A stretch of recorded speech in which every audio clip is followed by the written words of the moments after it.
pleasure today to introduce Dr. Al Rizzi.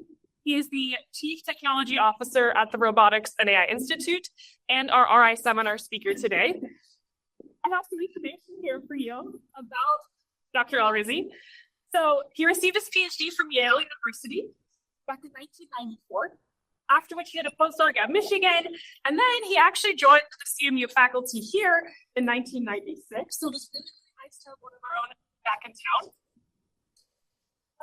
He then joined Boston Dynamics as their chief scientist, now serves in the Robotics and AI Institute as their chief technology officer. And academically, he's responsible for some really important innovations on robotics. So, for instance, he is one of the main people behind sequential controller composition, some of the first visual servoing work on Lego robots. And he also has several best papers to us. Today, we hope to see what is on his mind, though, as the Chief Technology Officer.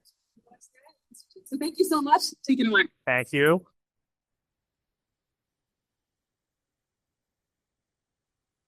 Thank you, everybody, for being here. It's fun to be back in Pittsburgh. It's fun to see all the new things that are going on at RI. I'm going to try and give you, over the next 45, 50 minutes, a little tour of what I would call part of my robotics journey. Basically going to talk about things that I've done, while I was at Boston Dynamics and things that we're doing at the RAI Institute. It's really focused on, forward-looking ideas around how we're going to do technology advancement and technology development for robotics. But I'd like to start with a little video that is something that I first saw when I was in grad school. And this is like one of the motivators for working on locomotion. So this is a bighorn sheep traversing a rock wall.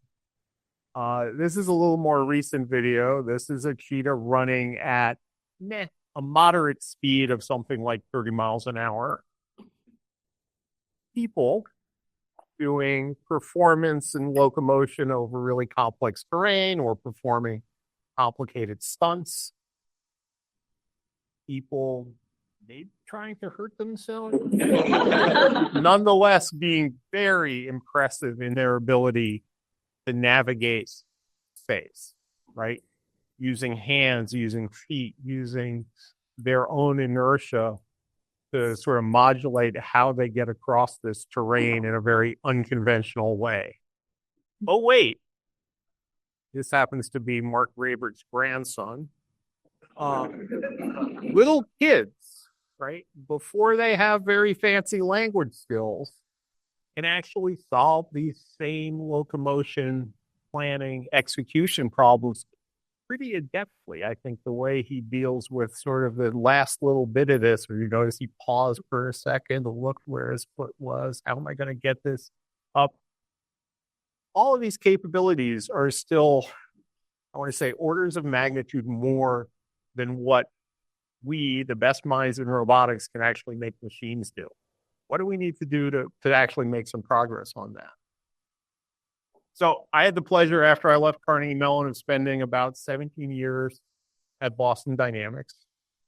These are 4 of the systems that I got to work very closely with. And I think they all represented a little bit of a step forward in terms of technology. The machine on the top left is a robot called Little Dog.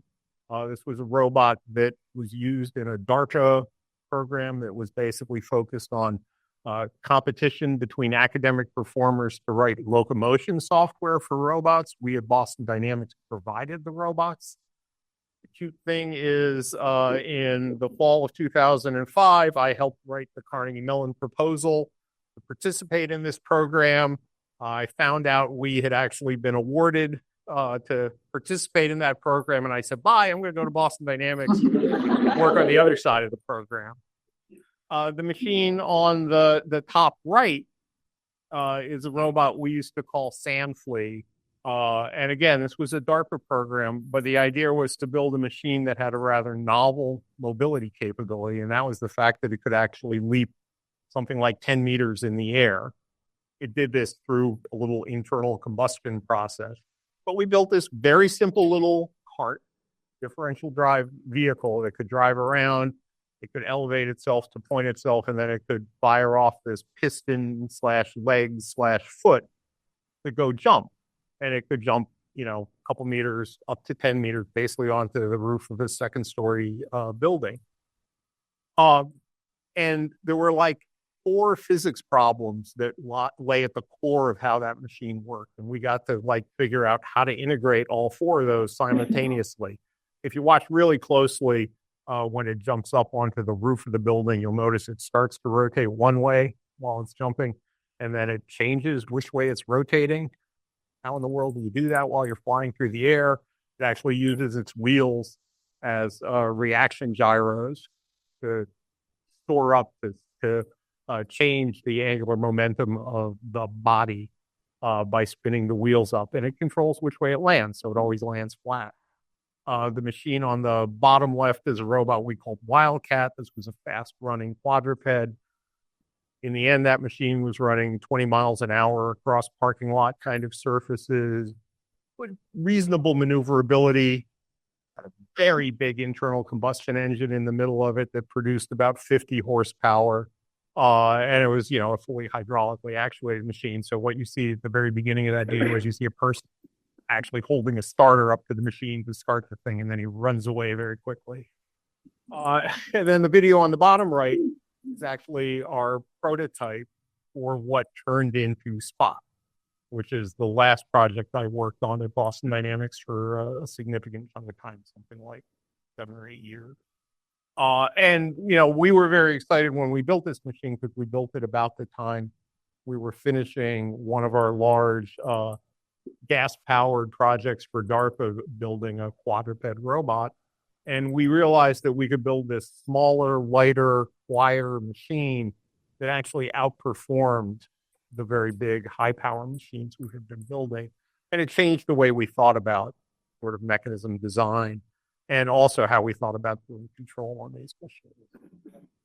So as I said, I was privileged. I thought this was like the ultimate culmination of my career, to be able to work on the Spot robot, because, oh my God, a research project is going to turn into a product. And we're going to sell these robots by the hundreds of thousands. So what did I learn? I learned there's still really good, hard technical problems involved in this. And oh, by the way, selling robots is hard. So don't fool yourself. Why am I at the RAI Institute now instead of still at Boston Dynamics? Because selling robots is really hard, and doing research at the same time that you're selling robots is even harder. And so we're very, very pleased to have been able to establish the RAI Institute as a separate entity from Boston Dynamics, and really be able to focus on long horizon research around robotics applications. So this is sort of the end of my career at Boston Dynamics. We had Spot robots in production. We could jump rope with robots. We could send robots out to autonomously pick trash up off of one of our engineers' driveway during COVID, because, hey, that's how you did experiments during COVID. This is, completely autonomous behavior. Here you had a robot that was able to drag full-size cinder blocks around. The arm is not strong enough to really pick them up and manipulate them. You can turn it into the world's largest CAD printer. And so you can print logos on the parking lot with the robot. So, we really had achieved a lot of technical progress, right? The robots have great mobility. They have a really interesting manipulation capability when you put the arm on them. All you got to do is sell them. And yeah, that still works. And the people at Boston Dynamics are still doing that and working on those issues. And a lot of the technology that we were able to develop is still sort of sitting and waiting for the markets to get ready to adopt them. Okay, so what are we doing at the RAI Institute? Our mission is really to solve and address these fundamental and difficult long horizon problems in robotics and AI. So we started in September of 2022. So we've been at this for about 2.5 years now. Who remembers what the state of AI was in September of 2022 compared to where it is today? It's certainly, at least in public perception, evolved hugely. There's a lot of novel technology that's come out. I think there was a period about a year ago where a lot of people were scratching their head and going, oh, large language models just sort of solve robotics. I strongly believe the answer to that is no. There are really important fundamental problems that are still in front of us. I think if we can understand how to put what I will call more traditional robotics model-based thinking in close proximity with these new modern AI ideas, we're going to be able to make really impressive progress and maybe start to mimic some of those behaviors that I showed you in that first video. There's a different version of that first video with the animals like crawling across the relatively steep cliff face that we sometimes show that involves, I think it's a mountain goat, not a bighorn, with a baby following it. And the baby is happily keeping up with mother goat while they go across this crazy terrain. That animal has not spent a lot of time practicing it. It has certainly not failed on that type of terrain very often because that's a one and done kind of experience for those animals. So there's still a lot for us to understand in order to build machines that start to mimic that capability. Okay, so we're really interested in problems across the spectrum of, I'm going to say, AI and robotics. Mobility, dexterity, intelligence, how to build machines that actually have common sense and understanding about the environment that they're operating in. Perception, machines that can look at the world and not just see point clouds or somewhat spotty, sketchy, semantic descriptions of the environment, but robots that can really understand what they're looking at. Right? And navigation, right? Machines that can get around in a rational way. And I don't just mean navigation in the sense of like autonomous vehicles driving around on the city streets. I mean machines that can walk through buildings, that can navigate on the tabletop and understand that, I should treat the glass of water differently than I treat the computer, differently than I can treat the dongle that I don't care about today. All of those things are critical for us to really make success. How do you sum this up? We would like to be the Bell Labs of robotics and AI, right? That's really our goal. Let's bring together a really talented group of people working on focused, visionary problems, not focused on building products, right? Really focused on core problems. Let's see how much progress we can make in those spaces. Oh, by the way, if we do make progress in those spaces, we'll probably produce products or spin-off companies or licensing opportunities for people to really innovate what we have in terms of robotics products in the world. So I think I like to say we are not a product company, but we're really in the business of trying to enable future products. So how do we do this?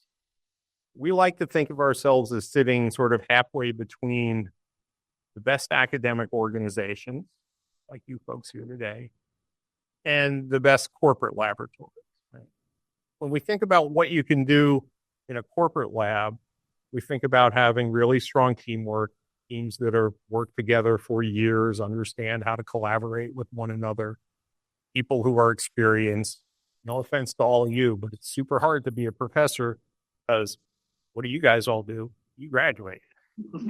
And the professor has to start with somebody new. It's great to be in a corporate environment where people don't graduate. Sure, people move on, but they grow with you, right? A lot of people stay and grow over the long term. There's a process, there's a science, I will call it, called systems engineering. It's something that's not very commonly seen in academic settings. It's very common in, the product development lab. It's like, how do you think about the entire system and make sure all the pieces integrate and fit together effectively? There's an opportunity to work at a scale that's different than what you can do in an academic setting. And that's very powerful. I think, especially in the robotics space, where it takes a lot of effort and you need to bring together a lot of different components in an integrated way in order to produce an effective demonstration. You guys all know what it's like to be in an academic environment. You can do a great job thinking about fundamentals that go into problems. It's relatively easy to think about very novel and futuristic problems. Often hard to do that in a corporate environment where somebody might be going, wait, how am I going to make money off of that in 3 years? You guys get to work with some of the, most bleeding edge technology. Again, often not available in the corporate environments because everybody's going, wait, that's not reliable enough. I don't trust that. You also work in a very open environment where there's a lot of exchange of ideas. It's very easy to share ideas both within a university and across many universities. That's super powerful. We'd like to leverage all those things in a more corporate environment. So we want to take advantage of both of these columns and really try and integrate them. How do we do this? Well, we've spent the last 2 years hiring a lot of people. Some people tell me that we're a little crazy for how quickly we hired people, but we're up to about 274 people in 2 and change years. It's about 124 research staff. Research staff means, mostly people with master's and PhD degrees who are working directly on research projects with us. We have about a little bit over 100 engineering staff. What's that mean? Oh, that means people with master's degrees, PhDs, couple bachelors who are very skilled engineers. Their interest is not necessarily in trying to define new questions, but really in terms of working on how do I build the best tools, the best implementation of something. Pairing very skilled engineers with very skilled researchers is an extremely powerful thing, because now when it comes time to go do an experiment, you actually built something that, is going to work more than 5 times, and you're not asking a grad student to go spend the next 3 days fixing it when that experiment goes wrong. You have professionals who know how to fix things quickly and correctly. And that's very powerful. Unfortunately, we also have these people called execs and admin. I fall into that category now, make the place run in some sense. A very cool thing that we have is we have this opportunity to have visiting faculty come to the Institute. So we have a bunch of people, a few people from Carnegie Mellon, a couple people from MIT, people from Northeastern, basically nationally. And we actually also have a couple people in Zurich right now who visit with us. They come for anywhere between 1 day a week and up to 4. Some of them are actually full-time with us at this point. And they consult with us. They usually work directly with one of our project groups, helping them, ask the more fundamental questions about what their research project is working on. And then maybe of interest to this group, we have about 27 interns. Most of our interns are graduate students, mostly doctoral students. Usually we have a little preference for taking people who are a little later in their academic career, so they already have a focused research target, and we try and pair them with one of our internal projects that's ideally well aligned with what they're doing at their institution, so that we can help them make progress towards writing a thesis, doing experiments that are going to help with their thesis, while also helping us move the project. We do have this office in Zurich. This is our staff in Zurich as of, I think this is just like last week.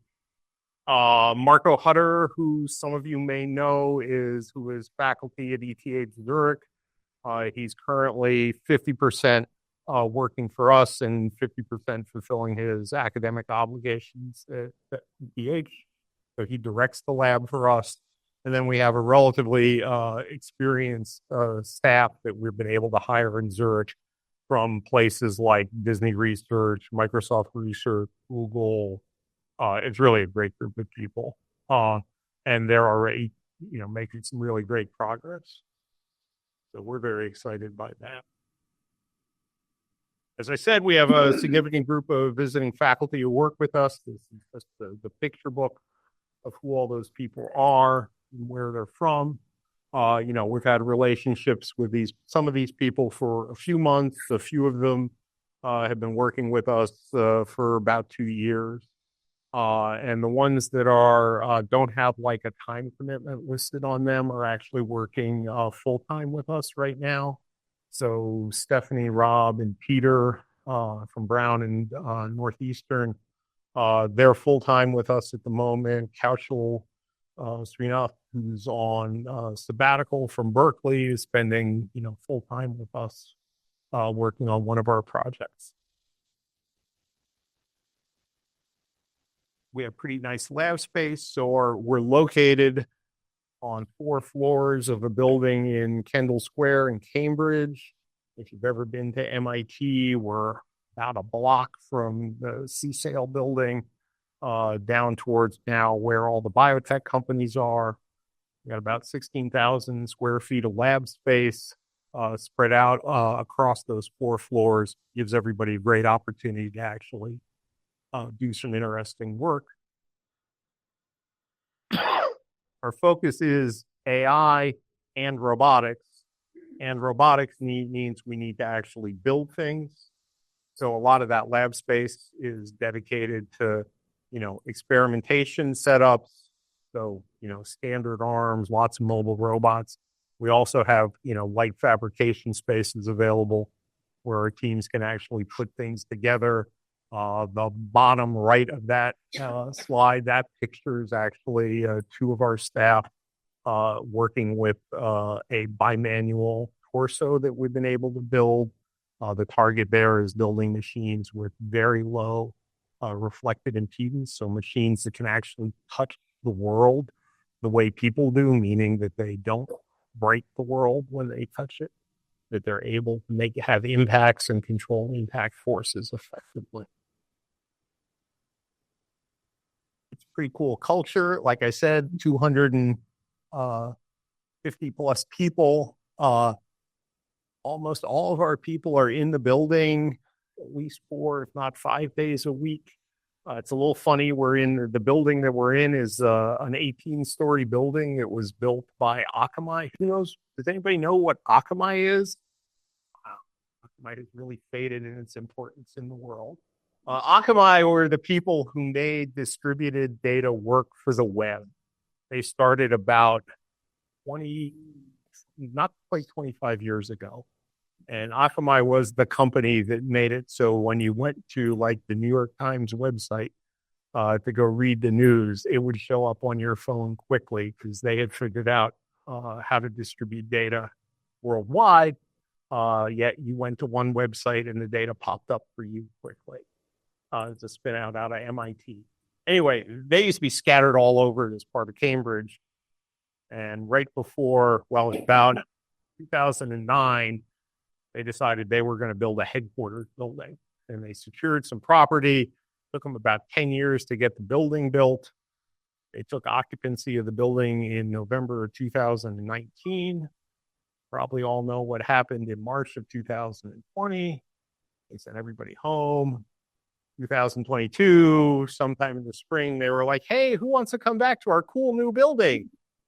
And not too many people actually wanted to come back to work in this office building for Akamai. And so they started looking for tenants. So we were able to secure 4 floors out of the building, which is absolutely great. It's a great location. It's actually a very nice building.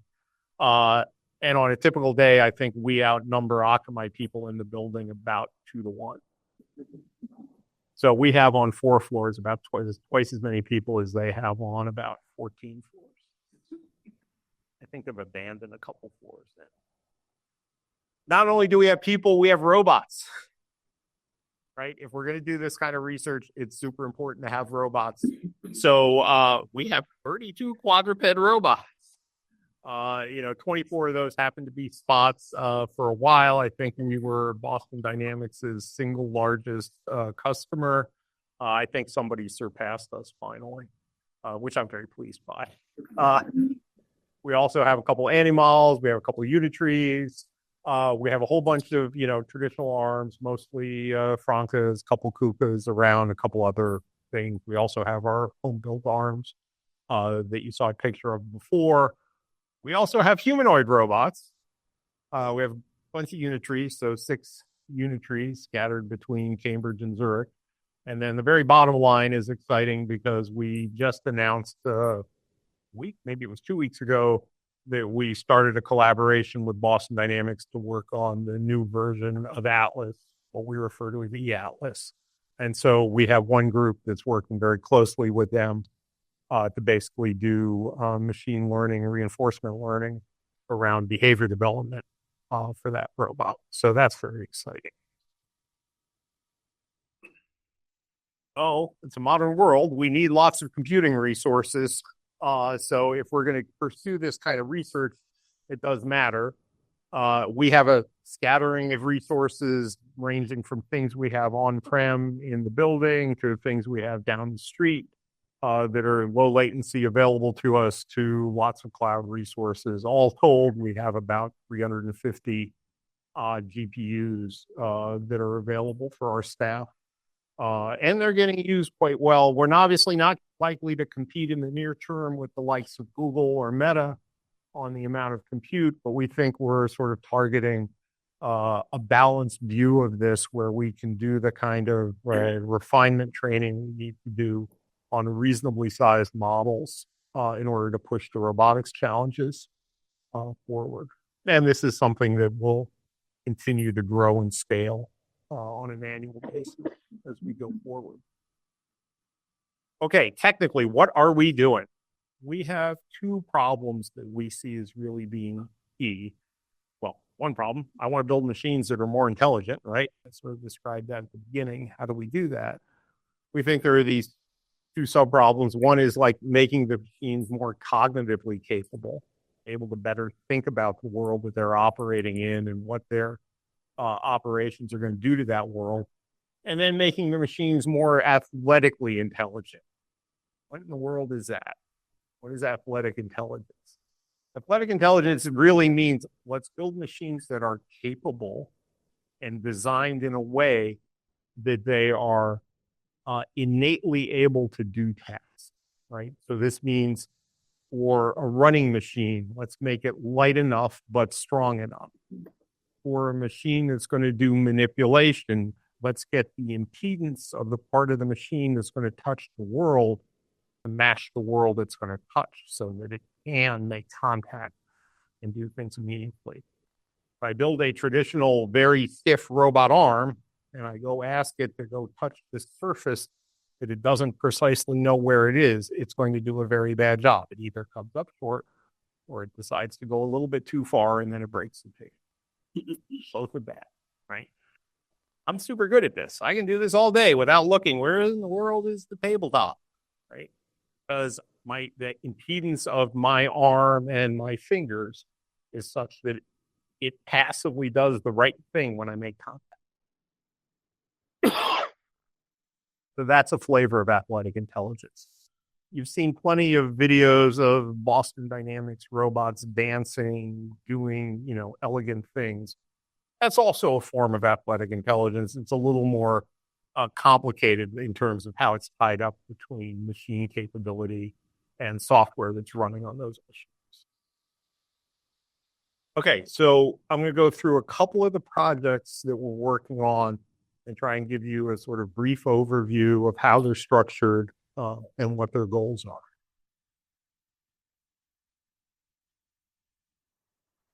One of those projects is something we call Watch, Understand, Do. And the idea is pretty simple. I want to program a robot to do some task. Let's say it's in a car factory. I don't know, maybe I care about cars because I haven't been funded by a car manufacturer. But instead of bringing in a squad of systems integrators to integrate yet another fixed base robot in the factory, why can't I bring in a mobile robot with some manipulation capabilities and make it an apprentice to a skilled technician who's performing a task. Why can't the machine watch that person do this task, actually understand what they're doing? And that's a very loaded phrase. And then go ahead and do the task. So the idea is, great, machine watches technician. Next week, machine does job. Ooh. It would be cool if, like, morphology of the machine could change, right? Maybe I do it on this wheel manipulator base this week. Maybe next week I bring in my humanoid robot. Maybe the week after I bring in my fixed base robot arm and do it. My systems should have understood what that person was doing and be able to map it, retarget it onto their morphology. What's hard about this? What's hard about this is the person is touching things. They are mating parts. They are driving bolts, right? They are doing these force-mediated things that involve, relatively significant forces, precise motion, and they're operating on things that, you don't want to break. They're not operating. Car factory is interesting because it's a controlled environment, but the parts are not perfectly precise. There's a little bit of force here to align two things, right? There's a particularly difficult step in car manufacturing that's called the marriage step. It's where they take the body and attach it to the chassis. And there's a bunch of things, usually suspension elements, sticking up out of the chassis that need to be manipulated to align with elements, features on the car body. And then poof, you got to bolt the whole thing together really quickly. And usually it's like 4 people, a large machine that brings these, two rather massive bits of a car together, people sticking their hands in dangerous places, moving things around, aligning things, tightening bolts. They have usually something like 45 seconds to do this. And the car, goes down the assembly line. Man, it would be great to do that with robots. How many people know how to build a robot that can, solve all those problems simultaneously? I think the number is really, really small. I know there have been efforts in a number of car factories to automate this step, and nobody has ever achieved the level of performance that's anywhere near acceptable. So that's a goal, right? Okay, let's take that idea out of the car factory. Wouldn't it be nice if I could go home and teach my robot how to cook dinner? Right? Let me show it a recipe. Once I show it the recipe, it's going to be able to reproduce it. It's the same problem. Very similar force levels, precision levels required. Obviously, different cleanliness issues, things like that. But I think, everybody would agree this would be a nice thing to have. And so how do we get there? Well, the hard part is actually, I think, the understand part. Because in all of these cases, the machine needs to not only see the geometry of what's going on, but needs to be able to reason about what pieces were being touched, why were they being touched, how were they being mated with one another in order to accomplish the overall goal, right? And cars, cooking, same problem, right? What's the difference between moving something on the cutting board and actually cutting something on the cutting board is pretty significant. We need to make sure we understand those things. So here is an extremely simple academic sort of demonstration of that kind of capability. So here's one of our researchers demonstrating a task. Teddy bear on the chair, blue cup in the basket. The human is going to say, okay, that was a demonstration. We'll take everything away. Here's, it's a new chair. It's a new basket. They're all in different places. There's a teddy bear and there's a cup.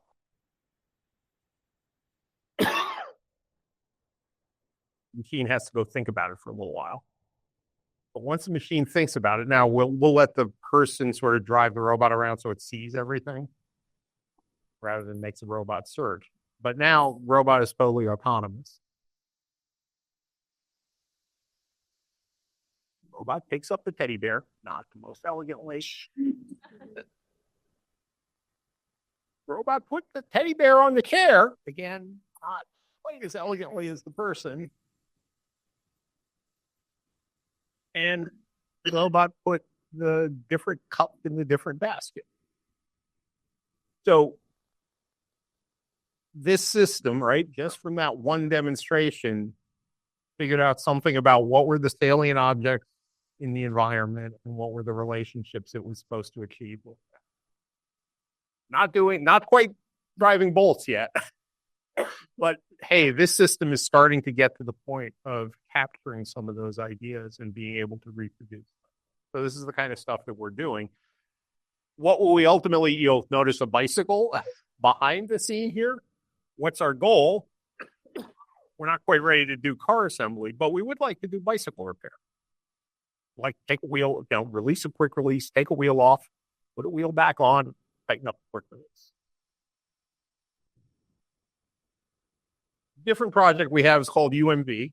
UMV stands for the Ultra Mobility Vehicle. Ultra Mobility Vehicle, Ultra. It's the Ultra. In the dance beat.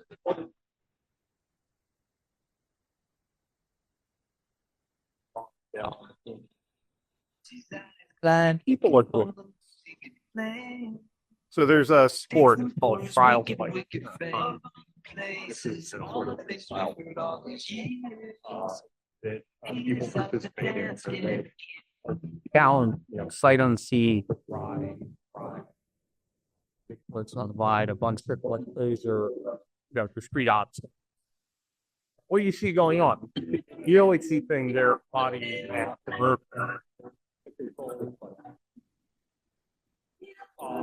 they're using the thing like a unicycle on the rear wheel or the front wheel, either popping a wheel or front end is called an endo. The front thing is a lot harder because you have no pedal control over it. You only have brake control. And they're hopping from discrete obstacles to discrete obstacles. This is the ultimate in mobility, right? This thing is using the wheels on the bike like feet. It's using its body mass in order to jump, to take steps with these feet. It's using the whole thing more traditionally like a bicycle to roll around. Man, if I could do all of this in an integrated system, I would say that we finally understood in a really unified way how to solve locomotion problems, dynamic locomotion problems. So what did we do? We built a bicycle. Actually, we bought a toddler push bike made by Specialized. It weighs about 2 pounds. And we actuated it. So we built a thing that we could drive around. It's got enough power, it can pop a wheelie. It can balance itself, right? So the driver here is suggesting, what direction the robot should go in. The robot is controlling its own steering in order to maintain balance. Has anybody ever tried to ride a bicycle backwards? Has anybody inadvertently ridden their bicycle backwards and fallen over very quickly? This thing will actually drive backwards, right? Hey, if we can articulate a mast on top of this thing, it can go. So what did we do? We built a little driving bike. We built an articulated mast. That articulated mast could go. We put the articulated mast on a bike. This is on a boom, so it's plane around, right? It can't fall over sideways. And hey, it can jump up. That's about 74, 75 centimeters.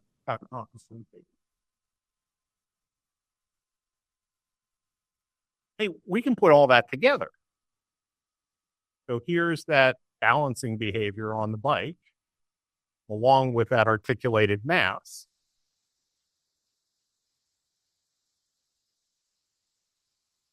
And it'll jump on a conference room table and happily jump off and balance. It can do a track stand. Track stand's a little better than riding backwards.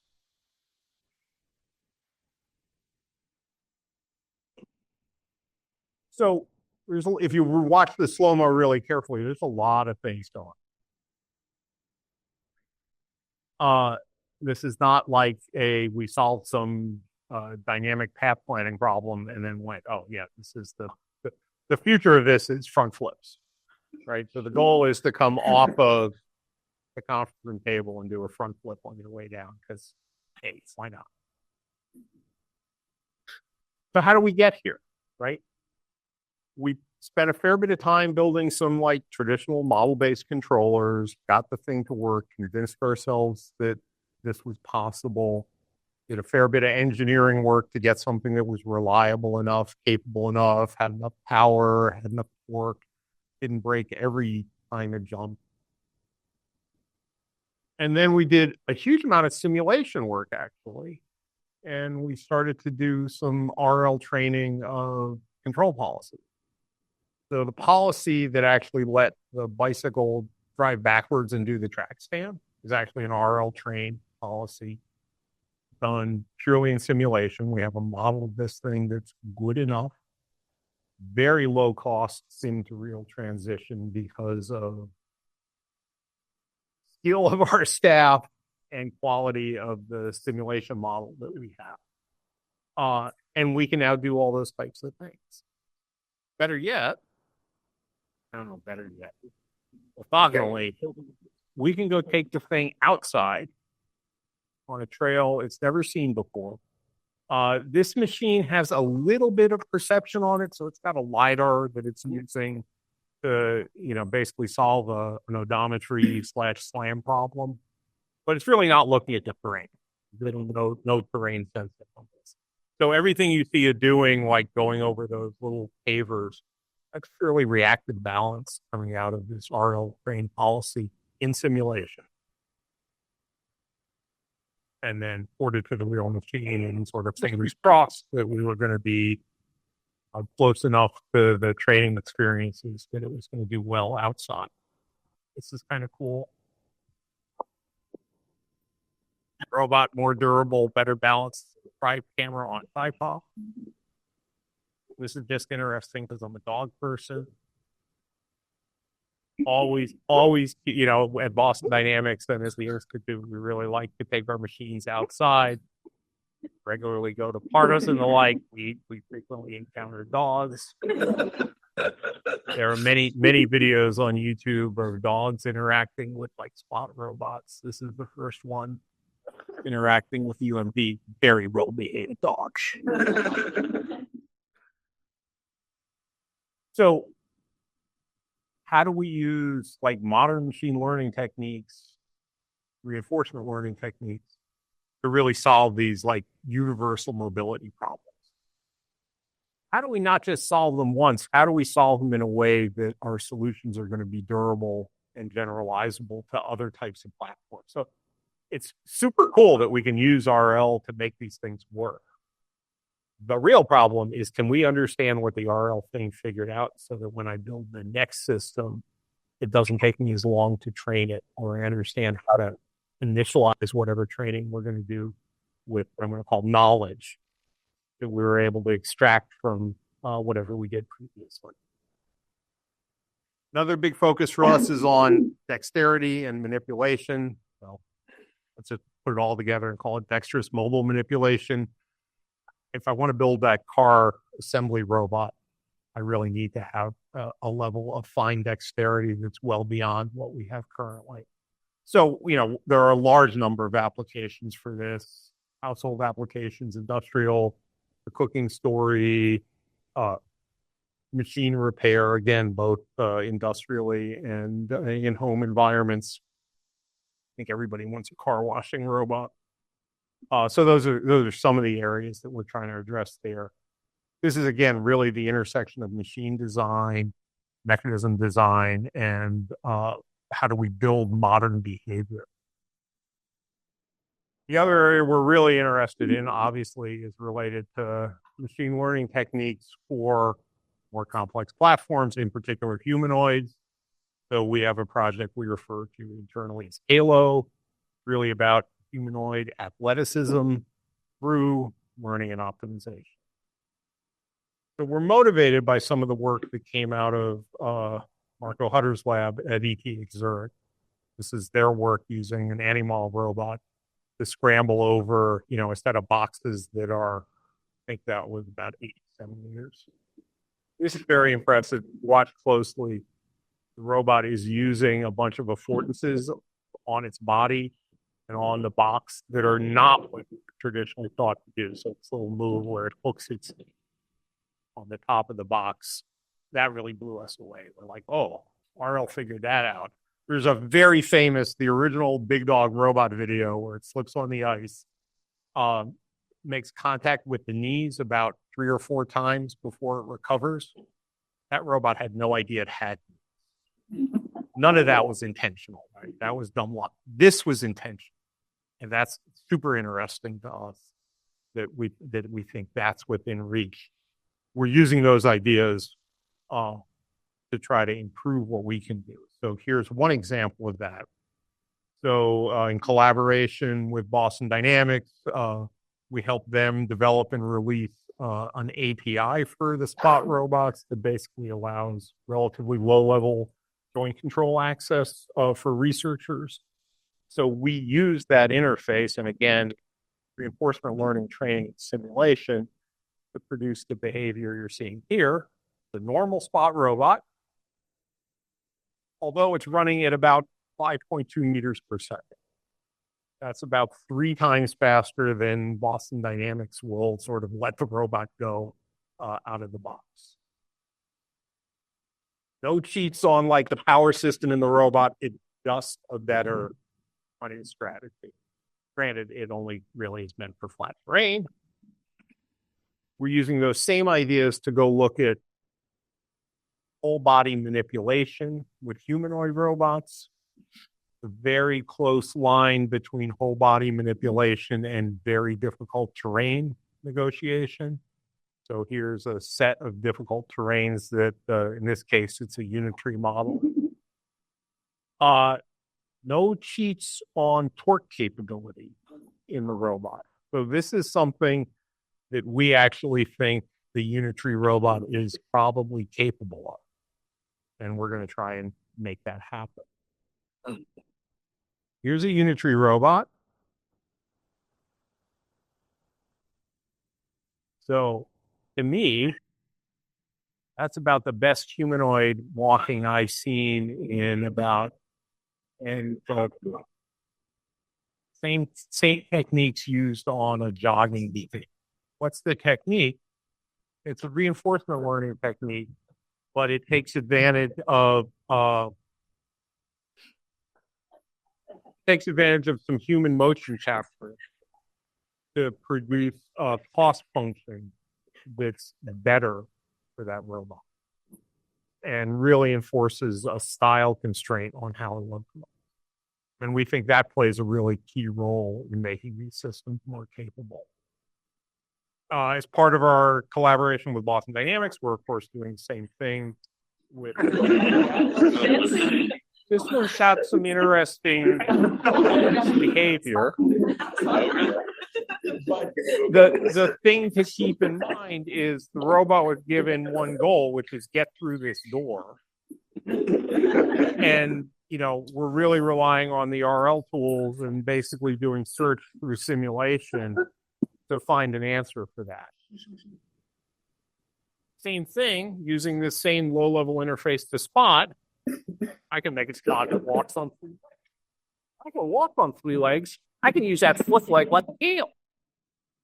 So all of a sudden, we have a Spot that can do, again, not the smoothest, but some interesting bimanual manipulation. Long term, why are we doing robotics? We want to figure out how to build machines that can actually help people. I think that can be in the factory. I think that can be at your home. Everybody is interested in being able to help the elderly, the disabled. I don't think we're going to build robots that are helping you out of bed in the next 5 years. I'd like to enable that eventually. What do I think we could do in the next 5 or 10 years? I think we could build, proof of concepts of what I refer to as like an effective rough terrain walking shape. It'd be pretty cool if you could go walk your dog in the woods when you don't have the mobility capability to do that. Here's a very crude proof of concept. No researchers or robots were harmed. But it's possible, right? This is not an unreasonable thing to try to do. We already have machines that have the strength, payload capacity to do this. So this can be real, right? This is something we can actually make some progress on. And we can think about the hard problems related to safety, reliability, usability that have to go into making something like that reasonable. It's not merely the question of can you have the payload and the mobility capability. You may be aware we also have a group that focuses on ethics, policy, societal impact related to robots. I'm not going to talk about it a lot today. I just want to make sure everybody understands this is something we care a lot about. We do pay attention to. We have a group really focused on it. The thing that's a little bit unique about our group is that they really are focused on data-driven science, social science. So we are going out and doing user studies, collecting data from people, with people, trying to understand how they perceive robots, how they think robots ought to be used, how things we do impact the way people perceive our robots, you know. At Boston Dynamics, we were super successful at making super short videos that millions of people would watch and say, oh my God, the robot overlords are coming for us. That's not helpful, right? I mean, we penetrated society. It was great. We got people to think about robots. But there are a lot of people who we could have influenced much more effectively and got them to understand what robots really are and what their real potential is. And I think that's part of our mission. And I think it's an important mission for all of the field. We also fund some external research. So we're funding a bunch of people at a variety of institutions.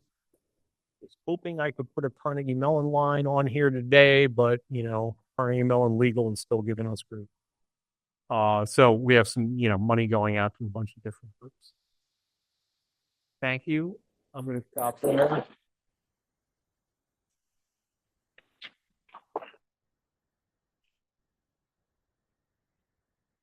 We have time for questions and everybody to, you know, get the QR code if you're interested in applying for a job with us.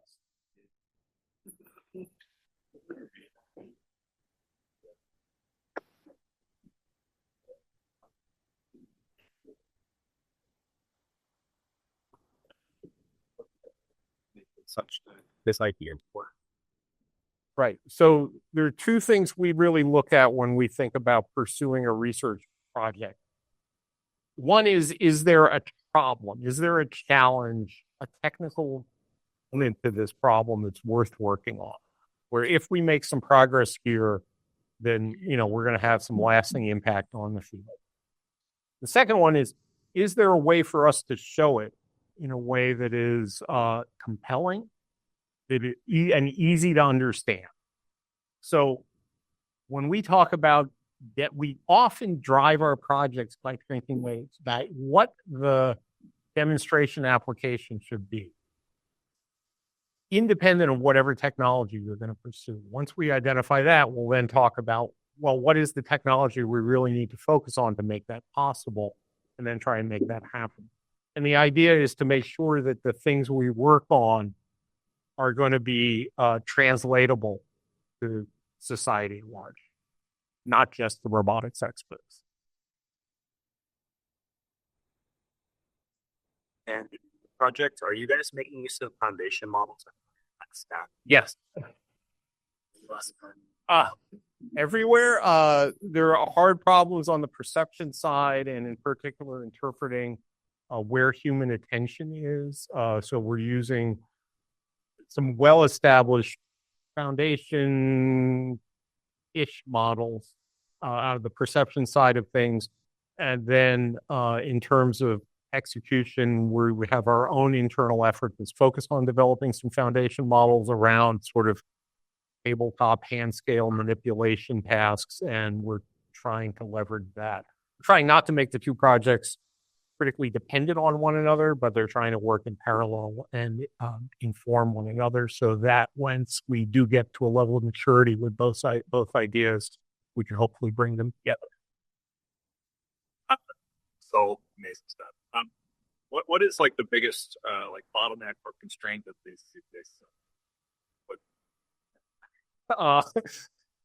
Getting 275 people who have only worked together for about a year to figure out how to work together very effectively and efficiently.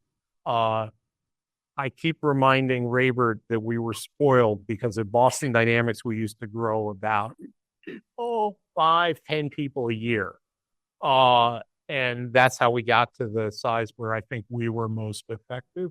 And everybody knew how to work together. You knew who to go ask for help. You knew who to share ideas with. And we've just grown at a really fast rate. And I spend all my time sort of running around trying to herd people who are headed off, sort of off course back onto what is, the Institute thrust and, get help from those people. Yeah. Yes, there are people claiming that they are going to shoot humanoids very near in the future into everyone's home. And they're also being on the both sides of academia research and also return spotting to production. So I wonder how do you identify the timing of when to do robotics research? You feel like there's some fundamental problems that need to be done, and when to do a robotic product for everyone. Right. Really good question. So we left Boston Dynamics and started RAI Institute explicitly because doing both of those at the same time is very, very difficult under the same roof. It's very hard to make the business decisions in a rational way. So we said, there are still a lot of really good fundamental research problems that need to be worked on. And that's the mission at the Institute. I think the trick is at the Institute, we have to decide when and how to graduate things out of the Institute to other organizations. We haven't gotten there yet. One way to do that is to just trust that the entrepreneurially minded people who work for us in conjunction with the funding sources, essentially the business people, are going to know when to pull things out in a rational way. I will tell you that we didn't know what we were doing when we decided to sell spots at Boston Dynamics at the very beginning, but we did it anyway. And then we got lucky. Things were well positioned that we didn't get ourselves in too much trouble. You'll notice I'm not telling you that we're going to sell humanoids. That's my comment on the humanoids. Yes, fantastic presentation, such an interesting concept. With that being said, how is safety guaranteed in robotics with AI, and what happens when the AI robotic makes a mistake? Bad things happen. It's a good question. It's a hard question. I think our goal is to work on these core technologies. I didn't talk about it today, but some of them are related to safety or trustworthiness in the way machines behave. I have no idea how you get trustworthiness out of strictly machine learning trained data-driven systems. I have some very recent ideas about that we're going to explore. I heard a couple ideas today, talking to the faculty and doing some lab tours that were kind of interesting. So I think there's some hope, but I don't think there's an answer right now. And I think it's something we have to be very conscious about. I'm an old school electrical engineer. So this whole idea of, building systems where I cannot model or predict how they behave is a little scary to me. And I think it's an important question that the field has to confront. What about people? Yeah. Yeah, I guess in relation to that, can you comment a little bit more on and the policy things that Boston Dynamics or AI. All right. I'm sorry. RAI Institute. I'm learning to do this. Correct. So what we think is important is that We have to be conscious about how society reacts to machines. It is critically important to help policy makers be well informed, right? The technologies are moving very quickly. Policymakers don't have the technical knowledge, experience to really understand what they are putting policy around. So I think it is our obligation to help educate them and help them understand in reasonable terms what are these systems. No, the guys are not going to turn red and it's not going to go on a murderous rampage because the AI messed up. Yeah, it's probably going to fall over and spaz out, and the kid who was standing too close to the thing is going to get hurt. That's just as bad, right? So I think that's where our responsibility is. What are the specific laws you would have? Yeah, there's, there. What I worry most about is laws that have good intent, but whose execution turns into just a mess. There's legislation in California, I believe, now that we had started to work on when I was still at Boston Dynamics and finally got finished. It basically says, don't put weapons on your civil robot, right? And I think that makes perfect sense. But it barely scratches the surface of what the real problems are. So I think it's really important to work on these problems. And I don't think we have well-formed opinions yet. I always appreciate seeing Boston Dynamics videos from a long time ago because it also shows that even before all these data-driven approaches, you could really push the boundaries of what robots could do.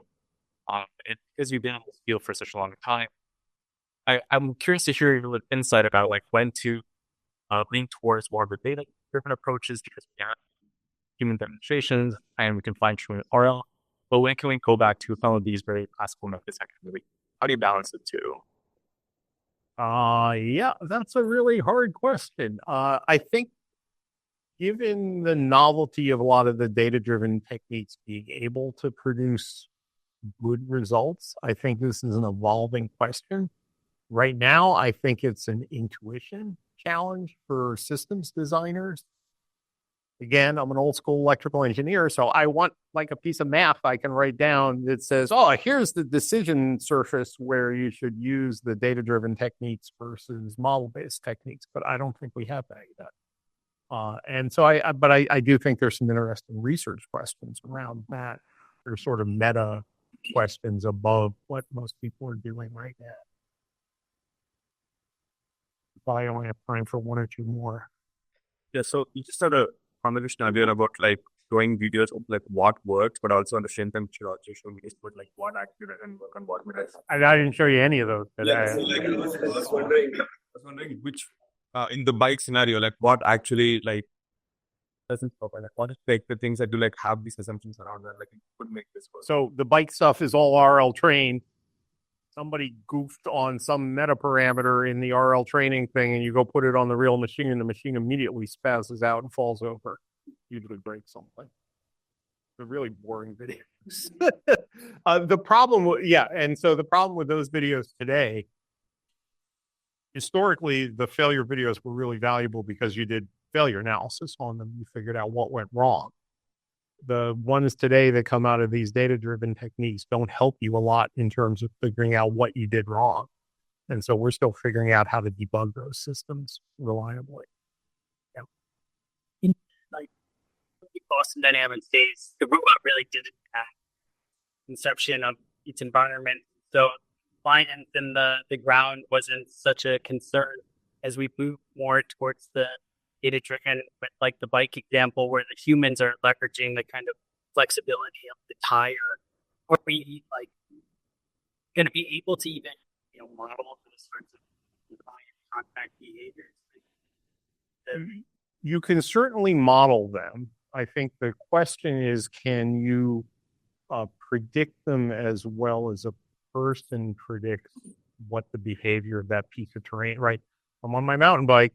I know the difference between I'm going to land on that rock and I'm going to land on that dirt. And we put that level of capability into the machines, I think, is an open question. And a very interesting one. Probably an important. So yeah. The early BD machines were blind. They did feel the ground, right? They had very good force sensing capability in the legs. And so they actually could they didn't measure the compliance of the ground, but they controlled the amount of force they exerted on the ground relatively accurately. That's why they balanced as well as they did. One more, or are we done? Yes, call. Yeah, just call. Three of you. Next previous question. So on the topic of force sensing, videos show you climbing up. Human have a lot more information about their environment than the robots tend to. So is there better sensors? Yes. Absolutely. Correct. It's a hard problem. And I think we're making incremental progress on it. I think we will have a breakthrough in that when we stop thinking about the sensing problem sort of independently from the behavior problem, when we explicitly think about the sensor as part of the feedback path that's tied up with the controller, and you start getting measurements out of the sensing system that actually directly inform what you're doing with the behavioral control system, that's where I think we'll make progress.